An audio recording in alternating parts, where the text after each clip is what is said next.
Ok, donc ici nous allons continuer notre voilà. Donc ici nous sommes au niveau des long grids et nous voyons ici qu'il y a les semelles qui apparaissent. Alors que quand nous sommes au niveau des long grids, on ne doit pas voir les semelles. Donc qu'est-ce qu'on va faire? On va faire c'est juste l'état de visibilité. Donc on vient ici à gauche, on cherche état de visibilité pour gérer. État de visibilité, état de visibilité, état de visibilité, état de visibilité, c'est quelque part ici. Maintenant ici, par exemple, plage de vue, oui, plage de vue, je vous l'ai dit, je clique sur plage de vue, vous voyez que je clique sur plage de vue, ça apparaît. Ou bien je fais VV, vous voyez que ça fait VR, ça fait la même chose. Donc, plage de vue, je clique, ou bien je fais VR. Maintenant, je vais juste dire que, en fait, il me dit, en haut, nous avons les longs grids qui se trouvent à 1 mètre. Vous voyez, il se dit plan de coupe. Sur un plan de coupe, il voit les longs grids à moins 1,50 m. Tu vois, ça veut dire que si on fait la coupe, on voit les longs grids à 1,50 m, alors qu'à moins 1,50 m, ce sont les semelles. Donc, nous, on va dire à 1 mètre. Donc, ici, on va enlever, on va dire à 1 mètre. Je fais appliquer et OK. Vous voyez que les semelles ont disparu. Bien, je vais venir au niveau des fondations. Rapidement, je vais afficher les étiquettes des fondations. Du coup, je vais cliquer ici, dit appliquer. Voilà, nous avons les étiquettes des fondations. Donc, je vais sélectionner celui-là, je vais le modifier. Ok, je vais cliquer sur ça et dire modifier le type. Je vais dire transparent. J'aime bien quand c'est italique. Je vais appliquer. Maintenant, je vais faire descendre un peu parce que je trouve que c'est un peu en haut. Je vais charger dans le projet et je fais OK. On place la version existante. C'est juste le S là qui est un peu en haut. Donc, je peux tout sélectionner, clic droit, sélectionner toutes les occurrences et je fais descendre avec mon curseur. OK, nous avons ça. On peut valider. Bien. Maintenant, ici, vous remarquez que le modèle analytique est ici en bas, activé. Mais on voit rien du modèle analytique sur le dessin.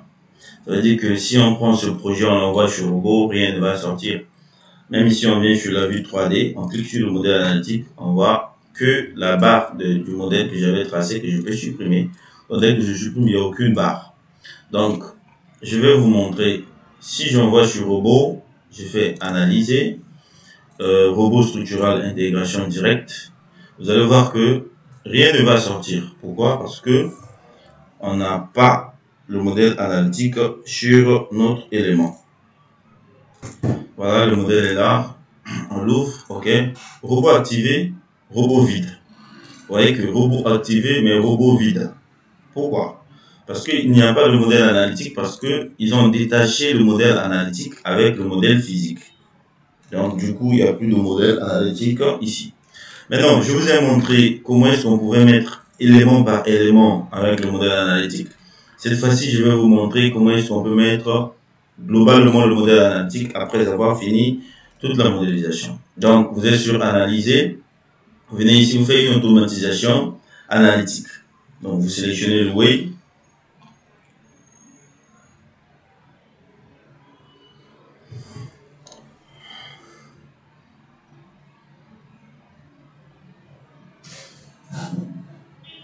Ok. Donc ici, on attend que ça charge. Voilà, le truc apparaît ici. En fait, c'est la partie. Voilà. Donc, nous avons cliqué sur démarrer.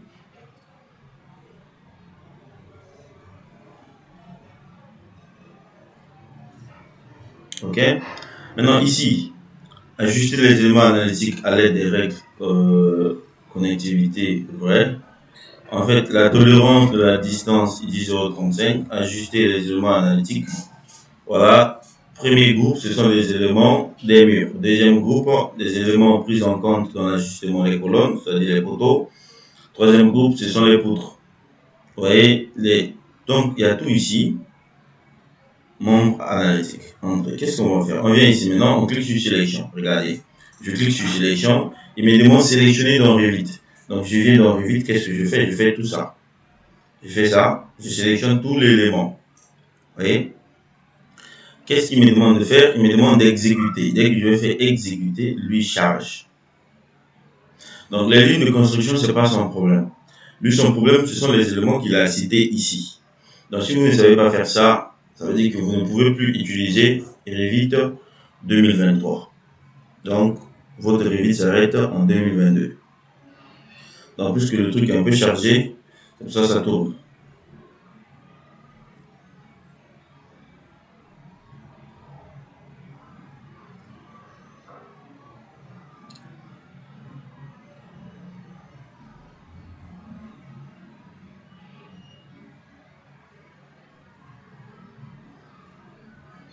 Ok, vous voyez que, et en fait, là, il a affiché les membranes analytiques. Donc tout ça là, tout le travail qu'il a fait. Il a affiché aussi les poteaux, voilà, les panneaux. Donc il a tout fait. Il a bien fait, exécution terminée, ok. Voilà. Donc je peux fermer.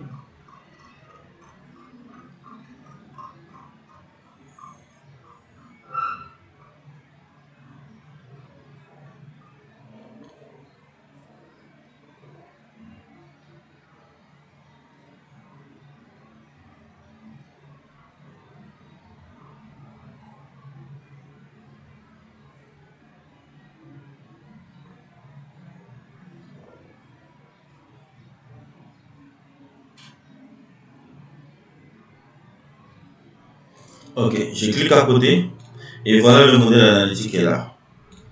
Voilà, vous voyez que le dessin devient un peu mélangé avec des couleurs rouges. Donc je peux cliquer ici, modèle analytique. Nous avons notre modèle analytique bien placé.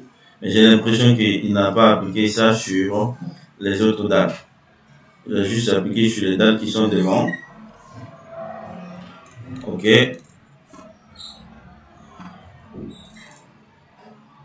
Les autres dalles, il n'a pas fait. Il suffit juste de sélectionner les panneaux, ok, que tu peux faire clic droit. Bon, il refuse ce mode de sélection.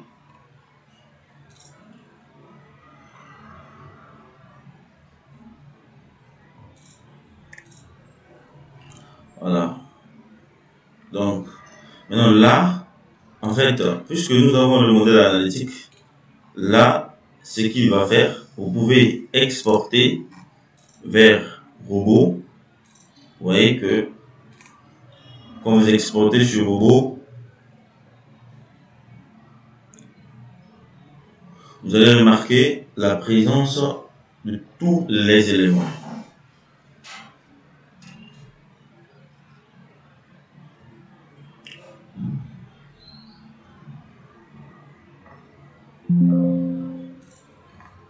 Je suis sur robot, vous voyez, les éléments sont là. Je peux activer le croquis de profilé.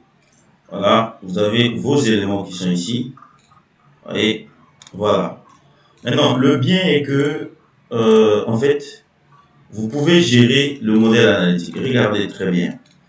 Je viens ici, tu vois maintenant le modèle analytique devient actif même en 2D. Je peux activer, vous voyez, je l'active.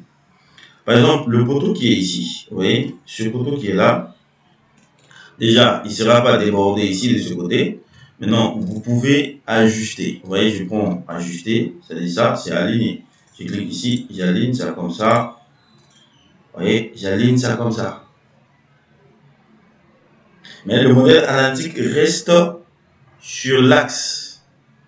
Je ne sais pas si vous comprenez. Le modèle analytique reste sur l'axe. Vous voyez, on peut faire ceci et faire ceci, faire ceci. Mais le modèle analytique reste sur l'axe. en fait. Ça ne bouge pas. Or, avant, quand tu bouges un poteau comme ça, le modèle analytique se déforme. Je vous montre ça avec 22. Bien. Donc, je vous montre ça avec 22. Là, c'est 22. Vous voyez que je viens ici. Regardez, je vais bien activer le modèle analytique. Vous voyez, le modèle analytique avec 22. Regardez, vous voyez ici, vous voyez, vous avez l'impression que il suit l'axe du poteau. Et c'est comme si c'est tordu. Ça veut dire que ce modèle, quand vous allez emmener ça, quand vous allez exporter, faire cette interopérabilité avec le robot, qu'est-ce que vous allez voir? Vous allez voir que les poutres seront tordues comme ça. Vous voyez qu'elles seront tordues. Mais quand vous voyez avec cette nouvelle version, malgré le déplacement des poteaux, vous voyez que le modèle analytique il reste là où il devrait être. Pourquoi? Parce que les deux modèles ne sont plus ensemble. Vous voyez, ça veut dire que les deux modèles ne sont plus ensemble. C'est pour cela que vous remarquez que malgré qu'on a poussé le modèle géométrique, le modèle analytique n'a pas bougé. Voilà la différence entre les deux versions actuellement. Ok. Donc là, ça veut dire que vous pouvez maintenant charger en fait ce modèle. Donc vous pouvez le charger parce que avant, sur le modèle analytique, on ne pouvait pas charger en fait ce projet. Mais là actuellement, vous pouvez charger, mettre les charges sur ce modèle et envoyer ce projet avec les charges sur Robot, Gretec, ainsi de suite, sur tous les autres logiciels que vous connaissez qui vont avec Revit.